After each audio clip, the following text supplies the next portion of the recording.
Hey, I'm Adam Orth. Welcome to the Game Maker's Notebook. Today I'm speaking with Jens Andersson and Axel Torvenius of MachineGames about developing Indiana Jones and the Great Circle. In this episode, we discuss the controversial choice to make a first-person Indiana Jones game and how it proved to be the absolute right decision, why they recreated the iconic opening scene from Raiders of the Lost Ark and how important it was to anchor the game experience, and Troy Baker's now legendary, award-winning, and Harrison Ford-approved performance as Indiana Jones. Hope you enjoy the episode.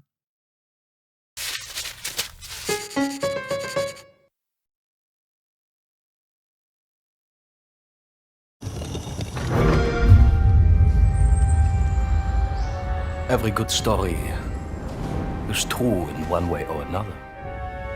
And I know one you haven't heard of. Dr. Jones. So what I'd like to do is put the guns down. Go ahead. I'll knock your teeth out.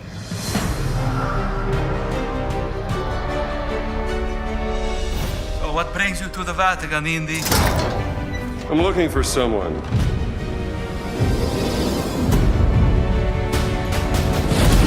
He stole something from me, and I mean to find out why. Right now, I'm looking into the disappearance of my sister. And I believe Emmerich Voss is responsible.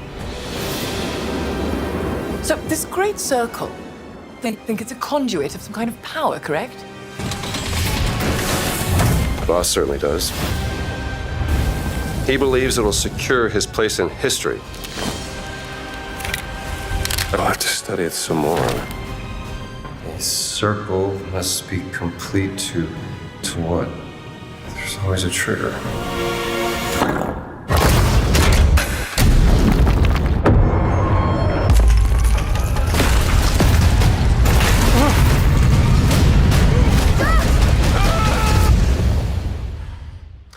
Good luck, Indy. Legends say these relics hold a force that could change the course of history.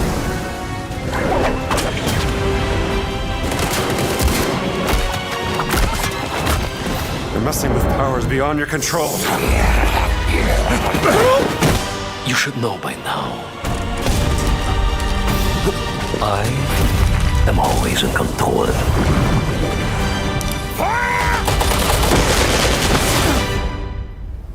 You're good at this, Dr. Jones.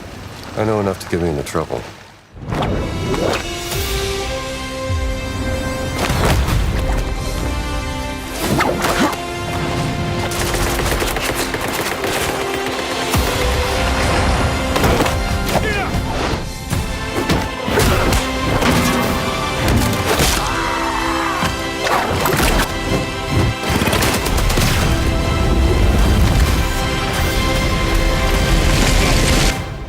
Don't you want to know what this is all about? You're damn right I do.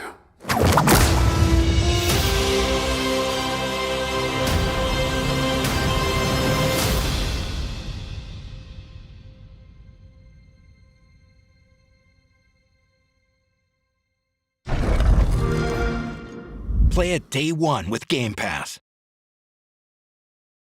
Jens and Axel, welcome to the Game Maker's Notebook. Thank you. It's good to see you guys today. You are here at DICE. We're recording this on February 12th. When this episode comes out, you will either be Game of the Year or somebody else will be. And it's great to have you guys here. I can say this because the podcast will be coming out later, but I did vote for this game for Game of the Year. Cool. Nice to hear. Love the game. Love MachineGames. Love Jens.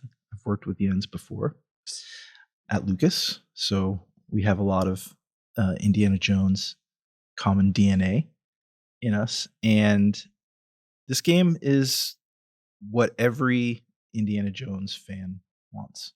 And I don't need to keep telling you that because you already know that, because everyone has said that. It's universally adored in that respect.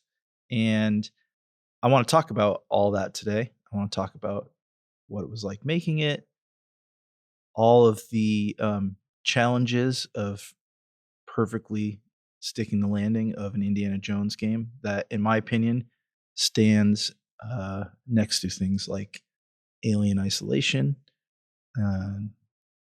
Riddick, in terms of truly nailing an IP for a video game. It's one of the greats, in my opinion. Kind words. Yeah. Thank you.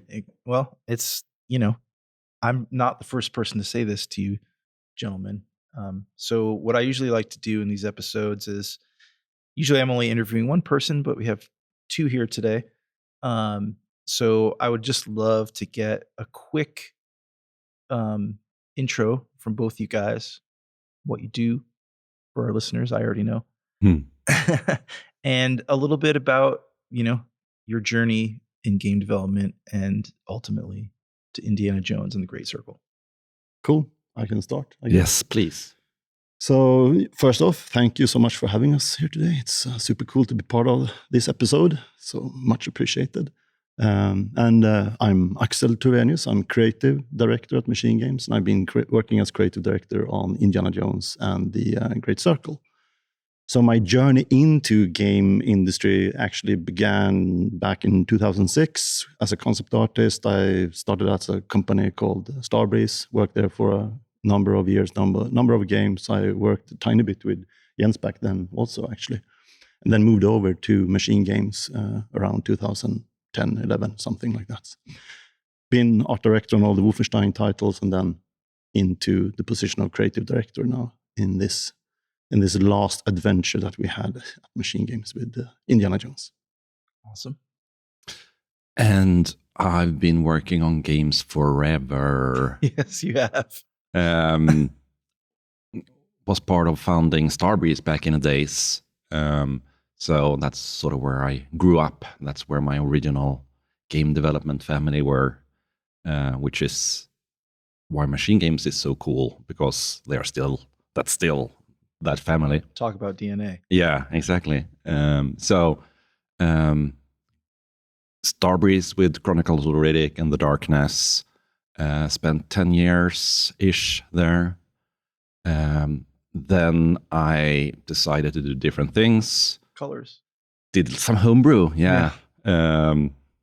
Before indie was indie, did some stuff. And then I spent a couple of years at LucasArts in San Francisco with you, among others. Yeah, among others. And then I set out to do indie for real. So I did that for 10-ish years. Did Colors, a painting game. Did Yoko's Island Express, an open world pinball game. And while I was doing that, I helped out MachineGames. So MachineGames was basically the original team from Starbreeze reformed into a new studio. So helped out a little bit on the Wolfenstein games. And then the Indiana Jones project came along. And that was too good to not jump in head first. It all actually worked out in the end. Yeah. So I was design director on that project. So, first of all, I'm a huge fan of MachineGames. I cannot tell you how many hours I've put into all the Wolfenstein games. So, when I heard that you guys were going to be doing Indiana Jones, makes perfect sense to me, right? I don't think we have to go over the well trodden first person versus third person thing, but it is important to touch on because again, the DNA. Yeah. This keeps coming up, but it wouldn't make sense for you guys to make a third person Indiana Jones game. And for people listening, was there ever even a consideration? No. Good. No, it wasn't. And I mean, it gladdens me to hear that you think that we were a perfect fit to do this game based on the previous portfolio that we made with the other Wolfenstein titles, because we obviously saw some comments in the beginning, Yeah. what is, what's this? Machine Games making Indiana Jones. So I mean, in the end, it turned out all good. But no, there was never. We didn't even consider this doing anything else than first person for numerous reasons. Yeah. So I mean, one of the biggest reasons is we believe strongly that the game. This is what's best for the game. This is the way to experience this type of game in our mind. The type of adventure game that we wanted to do. And then there are other things that comes into it, of course, as what we're good at and what we have a long experience in doing, what type of game mechanics and what type of perspectives, down to the systemic stuff of how the player moves around and traverse the world and all the first-person animations and all of that. But it was never really a hard decision for us. No. We talked about it, of course, a lot because we knew there would be an expectation that people think that modern adventure games should be in third person. So we were very much aware of the expectations and the challenge to convince everyone that this was right for the game. Yeah, I mean, you don't have to convince anyone who's played any Machine Games games. It's more of like the general audience who want what they want and sometimes don't actually know what they want until they get it. And how did you tackle that? Like, what was the first kind of path you took to saying, this is how we're going to convince people that it's a first person game and it needs to be, and this is the right thing to do? That kind of speaks to like when we start the first time we showed the game, and that was a year ago now when we showed the game for the first time. I have to say that I don't want to get off track on this topic and this question, but this game felt like it was announced and then it was out. Yeah. It felt so fast. I know it wasn't like that. And I think that also says a lot about the way you guys make games. It felt very fast, and it was like, oh, I'm hearing about Indiana Jones and now I'm playing it. And I would have expected it to take a much longer time until I realized who was making it. Mm-hmm. Anyways. Yeah. No, we announced it a year out, and that's kind of the answer to your question. We knew from the get-go that the first thing we need to show for about this game would be to show that this is a first-person game and why we think that's the way to go with this game. We knew that would be the topic of conversation. So that whole announcement we did there was very much focused on the first-person question, and that's exactly what's happened as well when we showed it. That was the question that people asked, and I remember being very, very happy with how that played out, because for every person who said like, why is this first person, should be third person, there was a person on the other side in that comment thread or whatever saying like, no, this is Machine Games, it needs to be first person. So they kind of had gone through the exercise that was so natural for us, that we knew what we wanted to make with this game, and saw that it has to be a first person game because of our heritage and what we want to do with it. But I think it also comes down a lot to, I mean, it for us at least, I feel that it very often comes back and comes down to us trusting the process, believing in the mission that we have and believing in the decisions that we're taking, and then stick to them and execute on them. Mm-hmm. And we would never, of course, sway around due to a common field somewhere saying like, this should be third person. Okay, let's change everything. We also knew that when people will get their hands on this, which is also another big beat, at least in my mind, when we started to see the hands-on in terms of media and people actually start playing and testing it, those type of comments also start to just like avalanche in terms of like, no, now I've tried it, it makes perfect sense. I was, skeptical, or I thought that it could be weird, but then when people have actually tried it, it's like, no, it makes perfect sense.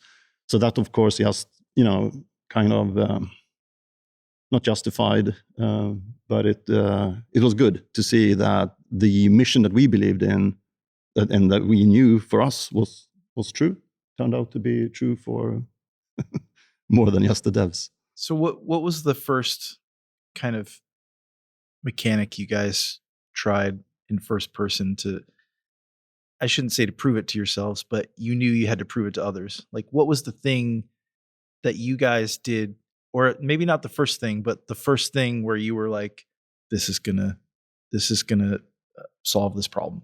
I think it's there's different aspects of this that we can talk to. I think that one thing that very quickly we of course identified was the things that we do not feel we need to prove, like shooting a gun in first person. That's like, we know we can do that. Kind of figured that out. Yeah. So let's put that aside. Let's do not even think about that for the moment.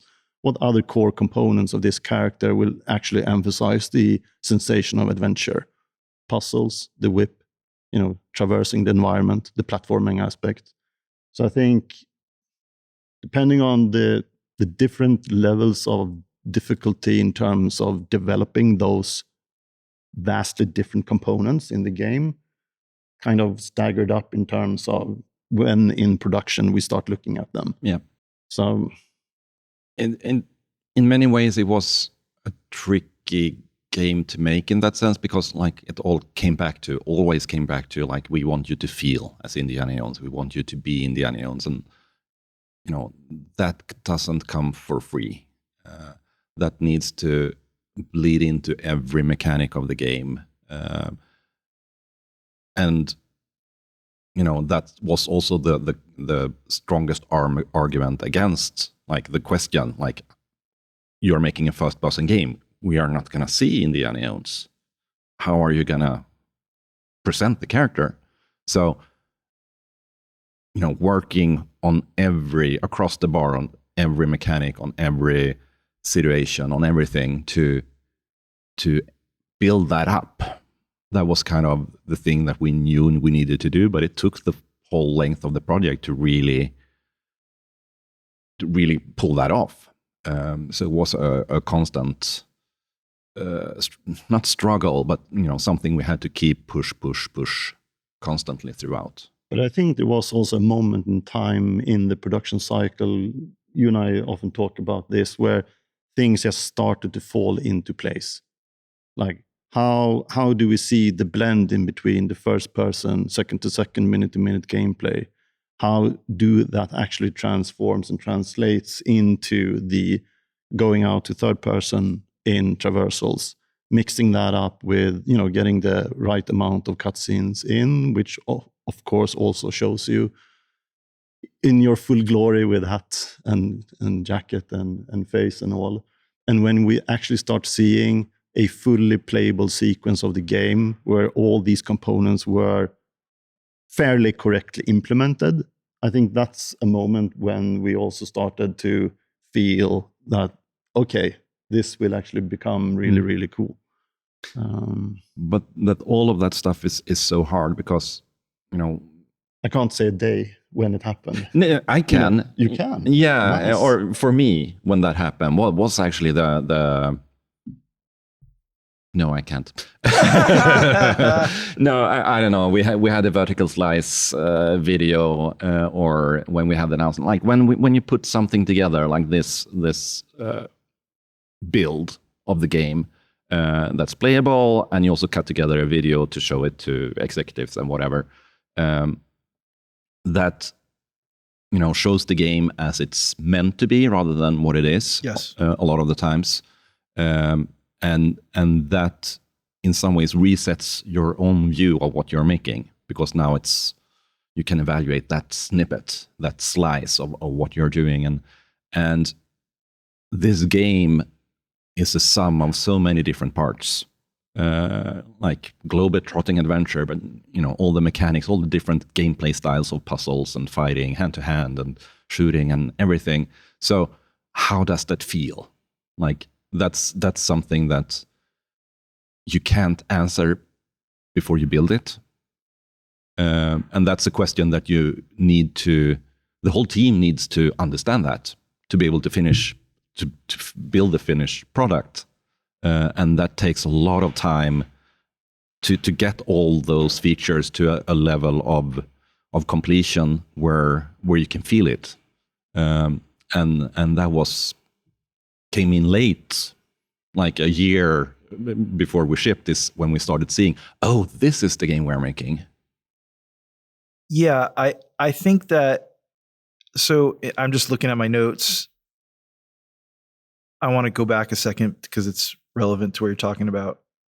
New Order, Old Blood, New Colossus, Youngblood, Cyber Pilot. Loved it. What do you guys see in the Great Circle from those games? So many things.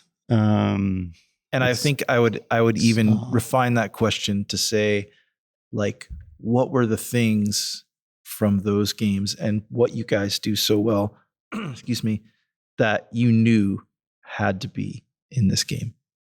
There's one thing that I often called out, and I've said it many times before. I quickly mention it again, but it all comes down to philosophy and just how we operate as devs.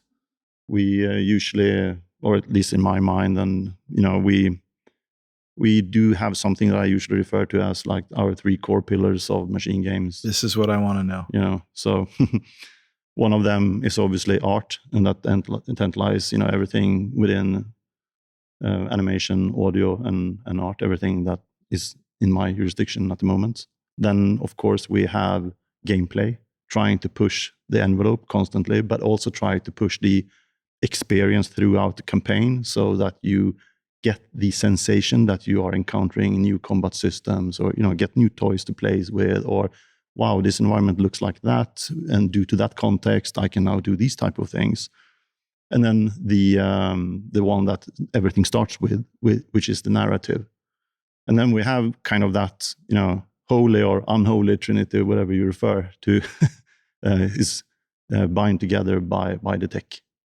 And enabling all of those 3 to work together and shine as much as they can. And any good developer, game studio has those guiding principles. So if you're listening in your studio and you don't have some kind of guiding pillars that go from game to game, you should probably do that. It's very important. It is, because I do think that what we've been trying to do for many years in many games is that you constantly also need to try to respect those pillars in relation to each other throughout production.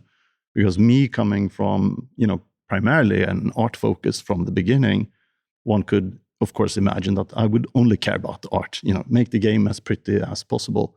But who would play that game? Exactly. And I think, from my perspective, coming from more of a design perspective, I want to, build on what you're saying, because the narrative, I think, I don't know how it works in different studios, but at MachineGames, everything starts with the script, with the narrative. Yeah. Like in the first couple of months of the project, we have more or less locked down what the whole story, all the characters, all the important moments. That's where the mechanics come from, and the systems, and that's design. the thing. Like that's where you start. Yeah. And then again, what I think might be different at MachineGames is that there is an enormous respect to staying true to that. Like, obviously, we change stuff, we remove stuff, we add stuff, but the story needs to be prioritized all the way down to micro gameplay interactions. They need to support the story coming across. Pointless without it. Yeah. So when I work on a game, or I'm at a studio, whether it's someplace I'm working or in the past it's been my own studio, I am absolutely psychotic about respecting the pillars of either the project or the studio, or both. Ideally, you have game pillars that feed into the studio pillars. And that's the virtuous cycle that everyone kind of strives for. Are you guys at Machine so cognizant of the pillars at all times that if something's happening that it's not supporting those, it's out, it doesn't belong? Because I truly believe that's how I operate. I'm curious if you guys do that, because there are, in my opinion, only a small handful of game development studios where you can see the vision of the entire company in every game and sticks true to that. You guys are one of those studios. Thank you. To answer it, at least from my point of view, is that there's also a subset of rules when making a game like this that the IP comes with its own pillars also. Yes. And then you need important. to start, pairing those up with the existing pillars that we are working from, from a game dev point of view. So one thing that I was kind of trying to iterate quite early on in the project was, what would indie do? What would indie do? Because that could inform a lot, right? Because it for us, it summarized a lot of the things to make this feel and look and behave like a adventure game from the 80s, or since the Raiders and the Lost Ark and the movies is from the 80s, set in the 80s, or made in the 80s, but set in the 30s, but in production 2024. And that comes with a whole subset of things that you need to look at and think about and try to counterbalance. And when you're saying, like, how strict can you be about the core pillars of the studio? If this is breaking this, then it's out, or is breaking that, then it's out. Yes, to some extent, we are very harsh on, as Jens says, down to the grittiest detail. Even if it's a small puzzle on the side route somewhere in the game happening, that still need to respect the core that we're set out to do. Nothing is too little to be neglected in the most perfect of world. But sometimes you could get conflict in terms of, is it better to stay strict to this principle that we're following? Is that really strengthening the experience or of the character or the IP or the brand? And sometimes you have to do some juggling there and bending the rules, like, nah, this is actually maybe not exactly what we would do, but this makes the experience feel more like this Indiana Jones experience that we want to do. And there have been examples throughout the production when we have been having a lot of discussion and debate in terms of how should we trigger that cutscene, or how should we interact with this thingy. And in the end, we always try to find a nice common ground that at least respects the quality of the product, because that's the end goal. But having the guiding principles paired up with the pillars and the guiding principles that you get from identifying the IP and the brand that you're working with, then you have a very, very good framework. Yeah, perfect triangle, right? Yes. Studio pillars, game pillars, IP pillars. It's interesting, though, I think, with pillars, the word pillars, because I don't think we have that outlined anywhere for this. Like, what are the pillars? Like, we have various sets of one PowerPoint slides. Sure, that I mean, it doesn't have to be like a poster on the wall. It's obviously it's what you're describing. It's innate to the studio. But there are some of them that are unique to this project, of course. But there are some that are so ingrained, and this is what you're talking about, so ingrained into the studio. Like, player agency is always a good thing. Like, one of those that we're just not going to get a MachineGames game that doesn't have that. Yeah, exactly. So we don't even need to write it on the wall, right? Because every time we deviate from it, there's a horde of people around the studio that says, no, we can't do that. Yes, Slack is popping off. Yeah. Right. Okay, so I really want to talk about navigating the IP, but I do want to, before we go to that, because it's a big thing, I want to close out the mechanics conversation. Mm-hmm. So I have some notes. First person. I have some notes. First person perspective. So these are things that you have delivered in the game, and they're also completely endemic to Indiana Jones, right? First person. We already talked about first person. People will still be arguing about this choice, forever. Actually, hold on a second. Back to first person for a second. So I was discussing with a few people here at DICE in advance of this, because I like to get people's opinions and talk about it before I talk to folks. And I want to talk about Uncharted just for a second, and not in the way that you probably think I'm going to bring it up. But Uncharted is such a popular game franchise, and it's beloved because, you know, it kind of took the place of what we weren't getting, and we got it.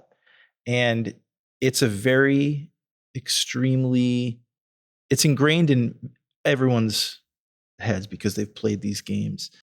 And I feel like when I was playing this game, I thought a lot about like because I read a lot about the perception of first and third person. It's a huge thing, this game. And there's almost this like subconscious, I don't even know if bias is the right word, but it's like you can't help but like compare the two when you're playing the game, not because you need to, it's just, they live in the same mental space. Was that something that you guys like felt or struggled with or completely ignored? Did you ever think about that at all making this game? Thinking, yes, but carrying, no. Yeah. No, that's a simple answer. And partly it's thanks to that we chose such a different path. Yeah. So there was no chance we're gonna really do the same thing. Right. So it didn't really impact. Good. I mean, the great games, we love them as well. Fantastic. But it's very, very obvious when we started very early on in the project, started to like dissect, analyze the IP, the brand, the character, just getting the bullet point list of what's the identity here, what's the key things that we want to hit. And as soon as you've identified those, you also get a huge amount of things that the game and the IP and the brand is not. Yeah. And then there are a lot of games and other reference points. So it's like, not interested. Right. But good answer. That's the answer I was hoping for. Okay. The mechanic package, first person. Obviously, indie games have to have incredible and diverse environments, but puzzle solving, the way the puzzles were integrated into the world and the narrative, chef's kiss. I thought the camera was really well done. Mm-hmm. The melee, the whip, the guns, the stealth.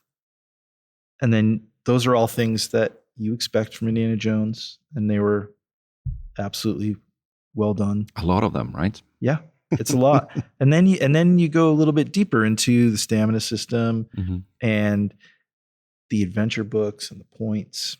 I mean, there's a big list. There's a big list of things that I wrote down. Do you guys, you specifically, Jens, but I mean, it's a question for both of you. Do you feel like you guys achieved the fan expectation of what indie is supposed to be doing in a game interactively? I think so. Looking at what people are saying about it, it feels like we did that. We did exactly that.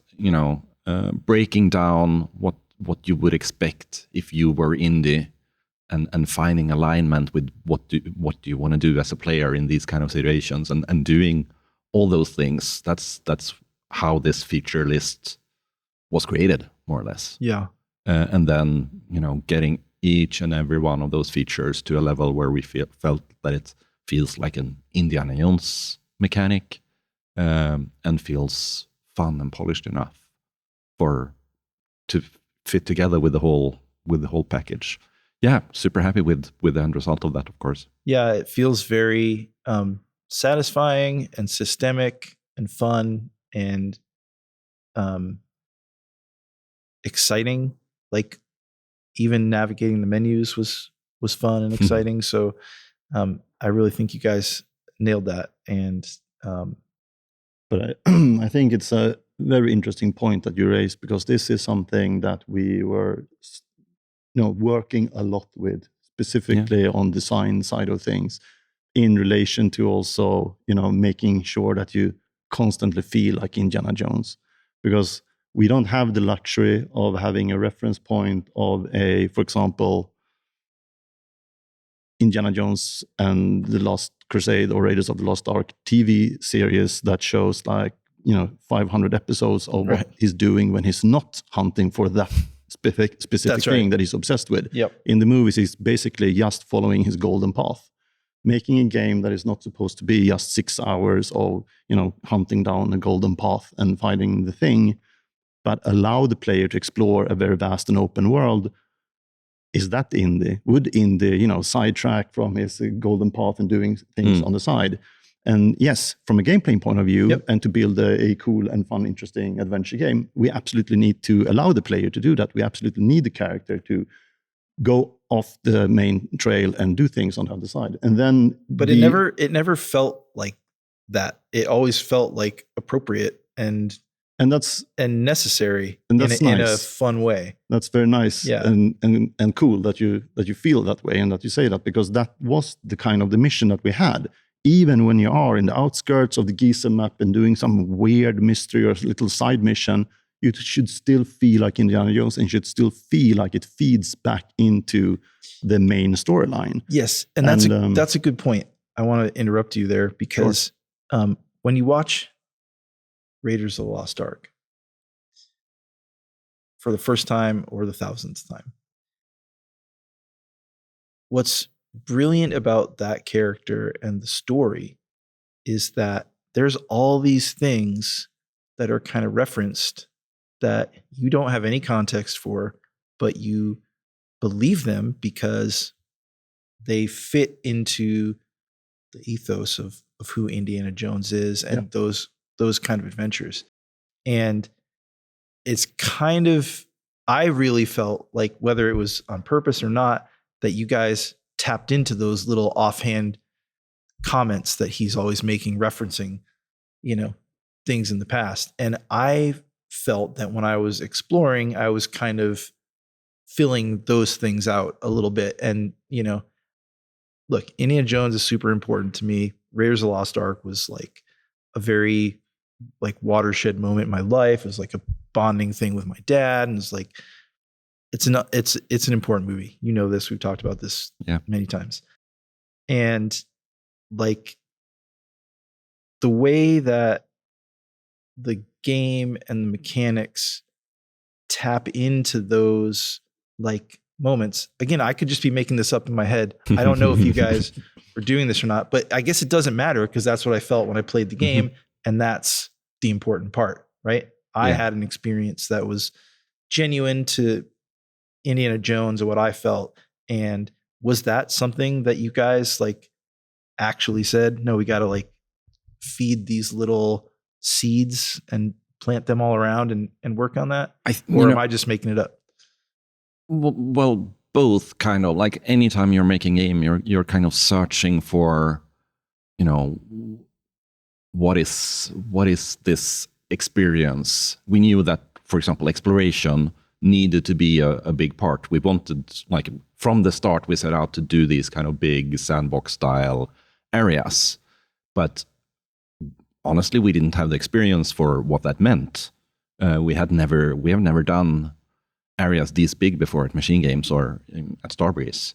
So how do we build those? How do we populate those? How do we pace those? That was stuff we needed to figure out throughout the development. But of course, like, we knew it needed to feel like Indiana Jones. But exactly what that means, that's something you kind of need to discover by testing stuff. Yeah. Being underground for an hour and a half in a single dungeon, is that Indiana Jones or is that too much? Does that become, a dungeon crawler game? And throughout the development, we found a lot of stuff that were like these small mysteries are one of my favorite design elements in this game. How do we do those self-contained but still feed into the fantasy of being Indiana Jones? How do we produce those? How do we introduce those to the player in a way where it's not icons on a map, for example, but something that the player can discover on their own? That feels more like Indiana Jones. Yeah. So finding such elements throughout the development, that's probably more correct than saying that we knew exactly what we wanted to do from the start. So every game that I've ever worked on as a designer or creative or whatever, there's always that moment where you like put something down on paper and you're like, this is it. Did the this is it moment survive, or were you clear on that thing, or we're trying to stop put things down on paper. Yeah. Well, it never works. Yeah. No, of course, like you have ideas. You are right about half the time. Yeah. And for the half the time you mess up. You implement stuff that doesn't work. You have to rework it. There are features that require countless of iterations before they got close to feeling right, and some of them just dropped in our lap. So it's that journey to discover what you want to do. Yeah, I mean, it must have been scary for you guys to jump into that open exploration pond or lake, scary, or and ocean, and interesting, right? Yeah. That's why we are in this business, because we want to go on that journey. There's this great David Bowie quote. I'm gonna butcher it, but he's like, in your career and in your creativity and whatever you're doing, you want to feel like you're in the water, but just not able to touch the bottom. Just kind of floating. Like I butchered this quote so poorly. But you get what I'm saying. Yeah. And like, it seems like, from what you're describing, like maybe that's how you guys were approaching this, because that's how you approach every game, right? Yeah. You want to push it as far as you can without losing control. You don't want to feel, but you also don't want to feel like it's good to feel unsafe and not confident. Mm-hmm. Right? That's where the magic kind of, it's where you peer around that corner and finally like figure it out. But I think just to like back up to what you said in the beginning of the question, in terms of those small little nuggets of information or bits and pieces of indie throwing out comments on things, because what's interesting with that to me is it gives layers and depth to the world. It suggests that this is a rich world, and I think that's what we've been trying to pick up on, and specifically going into the aspect of exploration and doing a game that is much more than just a linear game, and has more of an open-ended solution type of setup. Really expanding the fantasy of being Indiana Jones, having a rich world where you can do a lot of different things. I think that's been really scary and interesting. It's hard, right? Because you have a level of fidelity that you need to achieve as a AAA game. Like the art needs to be top notch. At the same time, you want to, interactivity was a big pillar, if you will, for this game. Like, how do we make as much stuff in the world as we can interactive, so we can hide interactions? Like, creating a mystery around every corner was something I tried to, say every chance I got, and to do that through interactivity. That's what makes it interesting, because it becomes a player. It's the player that discovers the mystery, and finding the balance. How far can we push that without completely tearing up our production processes, so we can make it to this fidelity that we all expect it to be? Yeah, I mean, as an Indiana Jones experience, it's the best one. Thank you. You guys did it. Podcast over. No. Okay, so now I want to talk about a couple things, like the challenges of the IP. Mm-hmm. I want to talk a little bit about Troy. We have an episode coming up with him, so I won't go too far into it. But cool. Perfect. Nice. But okay, so first of all, remaking the beginning of Raiders of the Lost Ark was insane. And let me tell you something. When I stopped looking at anything or reading anything about this game after the reveal. I knew you guys would be fine, but you proved it to everyone, and then I stopped. I did not know about this. Cool. The way it was intended. Now, that is an absolute baller move to remake the beginning of Raiders of the Lost Ark. Let's get into it, because first of all, it's very satisfying, and also obviously perfectly set up the game and sets the tone. Yeah, but like that's like hallowed ground, right? And most IP based games tend not to do that stuff. It's all about, we want to make our own mark, which you obviously did afterwards. But like, talk to me about doing that and the challenges in that. I mean, it's a super loaded thing to do. It's a risk. Yeah, it is. Huge risk, of course, and huge investment. Like when I saw that mountain, I was like, no way. No way. They're not doing this. This is like a cutscene or something. Like, there's no way. Sorry. Yeah. Glad to hear you like it. I think we're very happy in the end how it turned out as well. But there was a lot of blood, sweat, and tears involved in getting it to the stage that it is when we ship the game. But I do think that we often, tend to ourselves think from the perspective of, wouldn't it be cool if, and yeah, it would be super cool. Wouldn't it be super cool to play that, swapping the sand for the idol, solving the puzzles, doing the whole thing, the trap stuff. Wouldn't that be cool? Would it be insane and very difficult? Yeah, absolutely. Is this a crazy challenge? Yes, absolutely. Let's do it anyway. Yeah. So I think that's kind of the approach that we very often have, in terms of we do not back down from the challenge that we put in front of us, and sometimes we beat ourselves, for it in retrospect. Like why would we? Why did we? But this is one of those times when it actually turned out very satisfying in the end.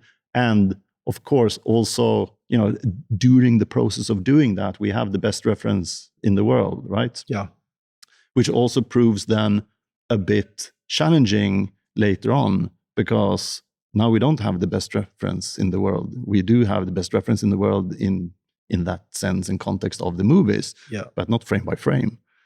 And that, of course, also proves to be extremely difficult, because how do you match that? And I mean, I've seen plenty of people doing comparison videos and whatnot, and obviously it is not, pixel perfect frame by frame all the time. Yeah, but that's what makes it so cool. Like, for example, I've never seen the right turn from the pit into the temple room, but I know that exists. Yeah. And seeing that was like, it just felt like I already knew that. And it was so cool seeing that. And also showing all that from different camera angles, like the scenes that that are ingrained in our minds, was very smart.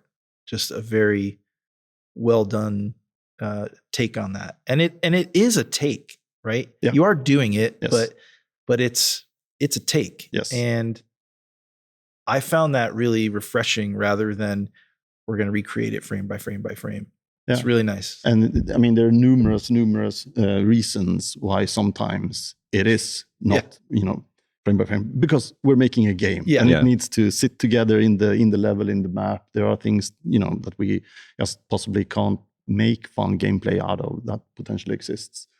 You have a lot of artists and level designers that are extremely fatigued by frame stepping that scene to try to figure out, like, how do these clips fit together? And that left turn corridor before the pressure plate puzzle, for example, like, you have like a corner of the screen showing that's probably how it looks. I'm actually don't know for sure if it's if we can say that it's 100% correct, but they really worked to try to recreate it. But something that I find interesting with that whole scene is that it kind of started as a design exercise for, what if we break down this scene into gameplay moments? What kind of gameplay moments would that be? So this was before we had, some of the core systems, like the interaction system in place. So by going through that whole scene and saying like, oh, and then you pick up the golden idol. Well, how does that work? Like you switch it to the sandbag. How does that work with the controller? We all know how it works in our minds, but how does it work on a controller? So going through that exercise was really interesting because it also helped us understand what kind of interactions would we want to be doing as a player in an Indiana Jones game. The flop side of this was, of course, we did this super early and recorded animations and spent a huge amount of work of getting a first version of this in, and then of course you need to change the mechanics down the line. So now this whole opening scene needs to be reworked with new mechanics, and that's where it becomes a lot of rework and changes and fixes going over throughout the whole development to get it to fit the game that comes later. Yeah, and I mean, when you, as game makers, we all know how important those first 15 minutes are, and that could have gone the wrong way, because it's such a beloved piece of history. Yeah. In terms of how that scene is definitely transcends like pop culture, and it transcends Indiana Jones. It's like part of history, and then obviously there's all the Indiana Jones stuff. So let's. It's also. It's ties back to your previous question as well in terms of expanding the world and the nuggets of like pieces of information you have. We see Forrestal, for example, dead in a trap. So cool. We can make an opportunity out of that and actually find his abandoned camp and tell a little bit more backstory. Expanding the experience, and I think that has also been, throughout the entire work with this game, a very interesting journey to try to see around the corner what's happening over there, and this beginning of the game really offered some really cool solutions or opportunities for that. And also I just wanted to quickly throw out there that specifically working on this section of the game, the beginning of it, we got a very valuable help from Lucasfilm Games in terms of the collaboration with them, getting access to their archive, seeing photos from sets, concept art that I've never seen from the original movie, outlining some components or design feature that you could, now we understand how this actually connects in the movie, because it's impossible to understand just looking at the screen. And that was also very, very helpful. Those are special days when you get access to the archives. Yes. Some of my favorite memories ever. Very, very fun. Okay, so the challenges of this IP and any IP are great. It's difficult. Making any game of any kind is difficult. We know this. Making a great game is difficult, and then making a great game of a beloved IP is, like I said earlier at the beginning, there are very few of those things. This one is one of them. We already know that it was a very unique and ultimately wise choice to pick you guys to make this game. It worked out for everyone. But, Jens and I have worked on Star Wars and maybe tried Indiana Jones like here and there.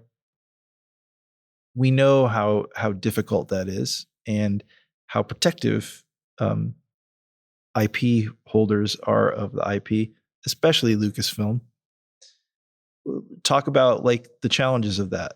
They are when they're invested in something, it's the collaboration is awesome, right? Seems like that was the case here. Yeah. I mean, we have from the very, very early days of the project been in continuous meetings with them and communication. And I think that, I don't want to say that we were lucky, but it just happened to be that our vision as fans of the IP, the character, we had our vision of what we wanted to lift forward and what we wanted to portray, how we wanted to portray Indiana Jones, because he is a character that has a couple of different personas throughout his timeline, basically. So what we chose was stay close to Raiders of the Lost Ark, and what type of his character traits are the ones that we want to push forward and highlight, and which versions of him do we want to not emphasize and move forward with.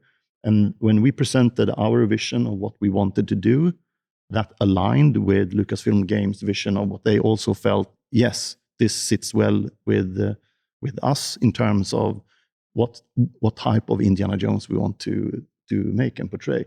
And I think that's why I'm saying, like, lucky, if that's such a thing, but we aligned very early on. And thanks to us aligning very early on, I think the collaboration with them has been very, very cool. I think, shout out to Craig Derrick. Yes, of course. The wonderful executive producer at Lucasfilm Games. Craig Derrick. This is not our first licensed game we worked on, so we kind of we know some of the pitfalls to avoid. But if there's anything that I think helped us here as well is again going back to the process we have, like starting having the story nailed down from the start, that allowed us to agree on all the important stuff, within months of starting development of this game. And once you have cracked that, the rest is easier. Like, that's going to be the part that they are most protective about. Like, how are we portraying the characters? What is the story we want to tell?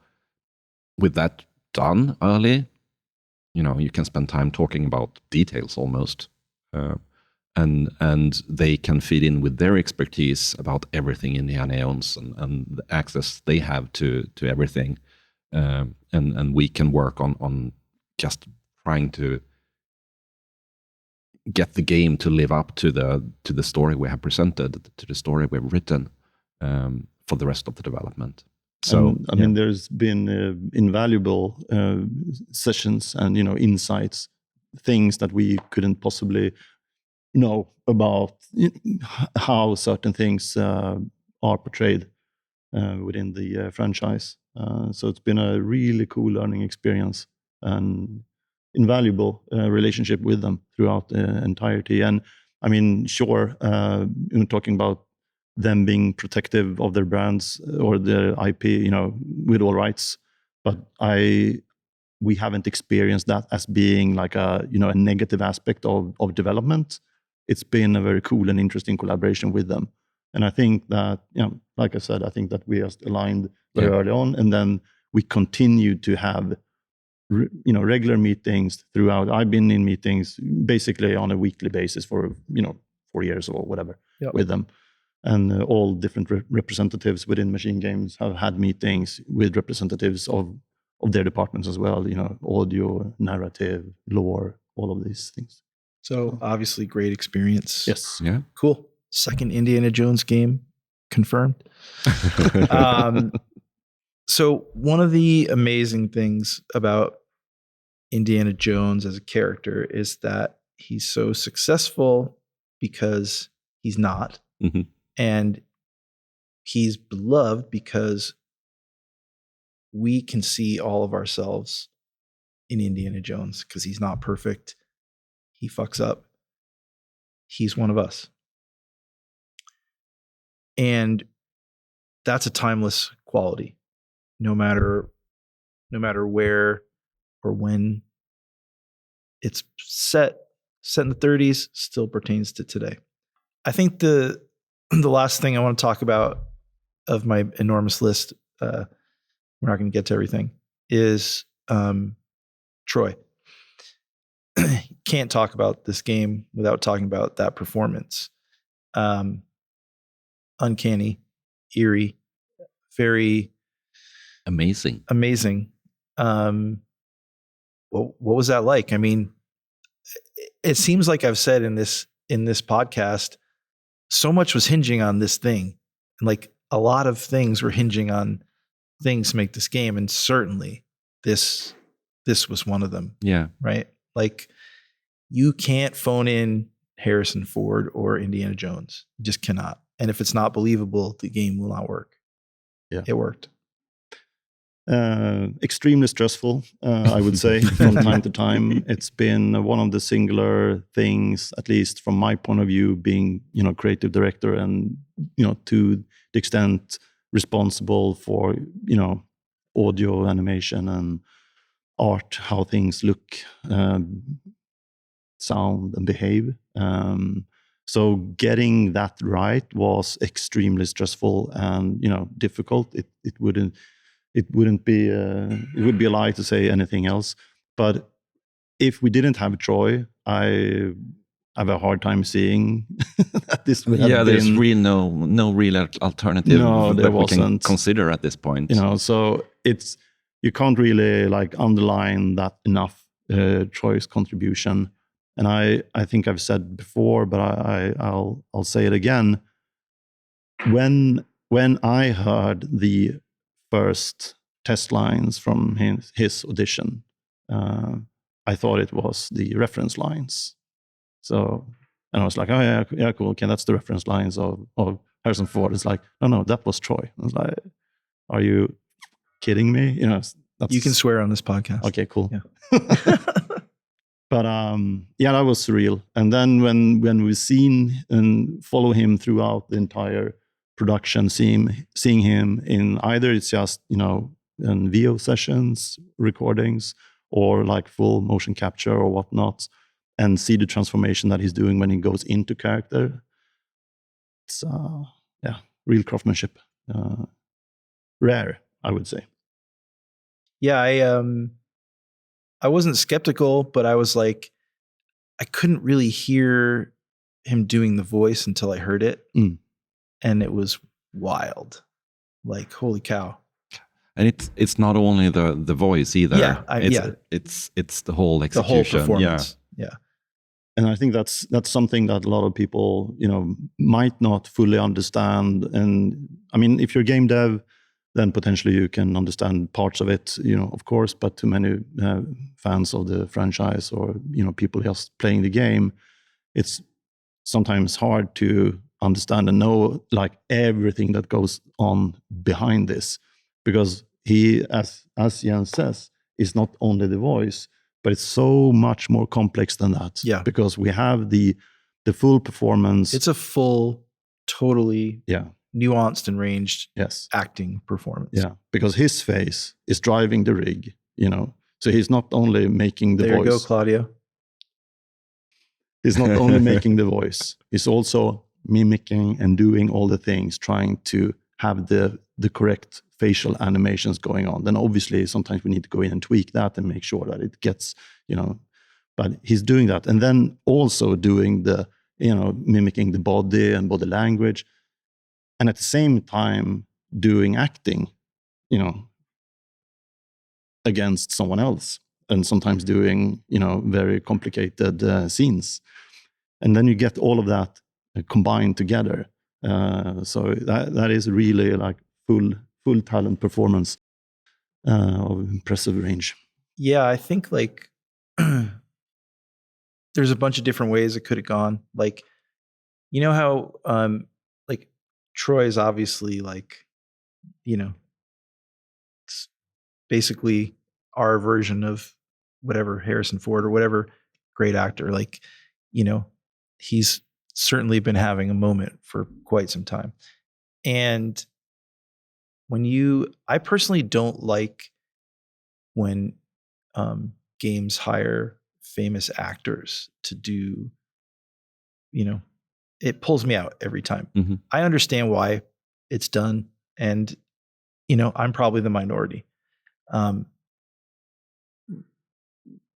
Like, I think that would have been upsetting to me in this game to have to listen to an actor from maybe film or TV to really kind of try to embody Indiana Jones in a way that I don't think, like, I mean, this performance is totally nuts. I mean, also famously now endorsed by Harrison Ford. So yeah, that was fun. And I mean, one of the coolest things with Troy is that his passion for this project and his devotion to the project has just been, through the roof. He's done so much more than he's been asked to do, just because he has also, have a great passion for the character and for the game. So it has added so much. He's been very, very much into. He's even been participating in like blockout sessions before the mocap sessions. He hasn't just showed up and then delivering. Yeah. He's been really trying to be part of the process. So a true collaborator. Yes, in every sense. Yes, and then of course that wouldn't be possible if he would have been an ass. But he's an absolutely fantastic person to be around and work with as well. Yeah. So it has just been a genuine, very, very nice experience. Getting to know a very, very humble, a nice person, and then at the same time a very true professional in terms of executing on his craft. Through the roof in terms of expectations that we had. So you guys you've achieved the goal. You did the impossible. What are both of your like personal takeaways from this whole experience? Where does it 4 or 5 years? Yeah, where does it sit with you guys right now? Are you like, well, I'll let you answer that. Because like as a creative, it's very difficult to consume the thing that you made without looking at it and saying, oh, that's not as good as it could have been. Yeah. And I'm not asking for what you could have done better. I'm just really more curious, like, you're at the end of the run of this thing, basically now. And whatever's next is next. We're not going to get into that. But you've had this amazing experience doing, again, the impossible. Where does this sit with you guys? I think, at least for me, and I think that's true for a lot of people in the studio, this has been a very, very personal project. A lot of us we have invested so much into it. So coming out on the other end, seeing that we the mission that we had and what we believed in paid off in terms of fans loving it, So that's one part of the closure of this, basically, just the sensation of, whew, nice, there it is, and it turned out really nice. And then there are so many small stories throughout, the production itself that are like fond memories, but without taking up too much time talking about all the good stuff that I remember, but at least a few of them is, for example, when I felt and when we saw that, okay, likeness is on. Now we've nailed it. We had a certain scene that we were polishing the hell out of to try to nail the look and the visual fidelity of the in-game render, driven by Troy's performance. And when we finally saw, okay, there it is, that was like, okay, then we can do it. We can do it. That's out of the question. And another one for me on a personal level as well was meeting and see Tony Todd, working with him and seeing him acting and performing. And then obviously extremely sad we all are at MachineGames with his passing and that he's no longer with us. But having the chance and opportunity to actually work with him and seeing him deliver the Locust character, that was also extremely cool. For me, there's this immense feeling of being grateful and thankful for for everything that led up to this game coming out in the shape it did. Like, as you know, as a game developer, you get tunnel vision by the end. You really don't know, like, you have a sense of is it crap or not, of course. Yeah. But you're at that, like, God, let's just put it out. Yeah, and you have your date, you work toward your date, you put in the extra hours. The whole team really came together, and you have no idea how much stuff went in for the last 6 months of the project and things we changed. So it's this, bubbling soup that gets put into this package and put out there. And, if you fail there, and there's so many points you could have failed there, like even like you talked about Troy's performance, if that wasn't up to par, the response wouldn't have been as great, and you would have... Well, it simply couldn't have come out. Yeah. Right? And you would have kind of lost 4 or 5 years of investment. Yeah. So pew is what you said, like, we kind of made it. So we don't take that lightly. That's amazing. We're so incredibly happy that we didn't fuck this up. You didn't. I personally want to thank you guys for not fucking it up. I never thought you would. I was always a believer of it in the beginning, and I got to play the game. Excuse me, the game I wanted. I'm not getting emotional. Maybe I'm getting emotional. It was just really wonderful. I hope you guys get to do another one. Never stop making Wolfenstein games, please. They're my favorite. Cool. I fucking love those games so much. Cool.